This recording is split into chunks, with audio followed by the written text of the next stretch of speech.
in the silent highlands of Northumberland, where mist clings to the moors like the breath of forgotten legends, stood the ancient stone estate of Vane Manor, a place steeped in mystery, where science and shadows had long danced in uneasy partnership. It was here that Dr. Alistair Vane, once lauded as one of England's most brilliant theoretical physicists, had chosen a life of exile. Vane had been a name, revered in the halls of Cambridge and Oxford, a thinker of unmatched brilliance, who had dared to challenge the foundational principles of quantum mechanics. But 10 years ago, after an explosive controversy involving a classified experiment called Project Meridian, Vane had vanished from public life, withdrawing from his prestigious university post and retreating to the secluded estate he inherited from his grandfather. The estate was as old as his family name, a sprawling fortress of knowledge and neglect, housing generations of journals, relics, and forgotten prototypes. To most of the world, Vane was a man disgraced, accused of tampering with space-time equations, and manipulating data to support a theory too radical to be true.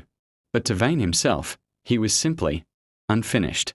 He worked day and night in the dimly lit east wing of the manor, where time seemed to move differently, or at least he hoped it did.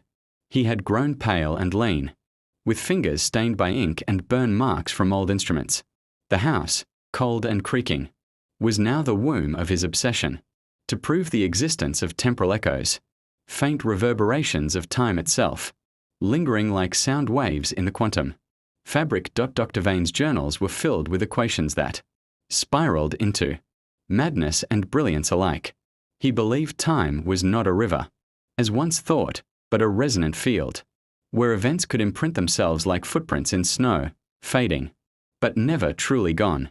If one could isolate the echo, perhaps they could hear, or even see, the past. On the evening of October 14th, 2025, something changed. A storm raged across the hills, hammering Vane Manor with sheets of rain and bursts of lightning. Deep in the laboratory, surrounded by glowing cathode tubes and the soft hum of superconductors, Vane adjusted the final calibration on his device, a sprawling machine made of brass rings, dark glass, and pulsating magnetic cores. He called it the Chronaerograph. He had not slept in 3 days. As midnight approached, the machine whirred to life, filling the room with low-frequency vibrations. The walls shook gently, the lights flickered, and then silence. In that silence, Dr. Alistair Vane saw it.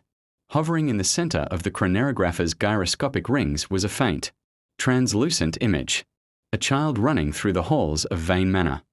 The boy had curly hair and wore a red sweater. Vane's heart clenched. Hovering in the center of the Chronaerograph's gyroscopic rings was a faint, translucent image, a child running through the halls of Vane Manor. The boy had curly hair and wore a red sweater. Vane's heart clenched. It was himself, no older than 6, fleeing from something unseen. He fell to his knees. He had done it.